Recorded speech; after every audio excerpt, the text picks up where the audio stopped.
Sobrang unfair ng buhay sa'yo. Masakit ang buhay sa'yo. Bakit napakababa mo ngayon?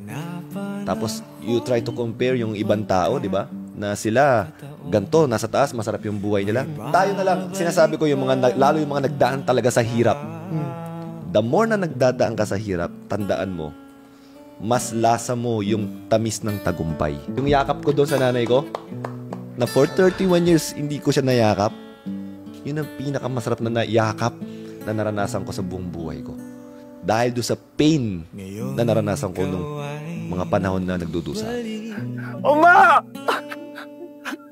At tulad ko rin ng Uma! nananabik, makita ang dating kanlungan, tahanan ng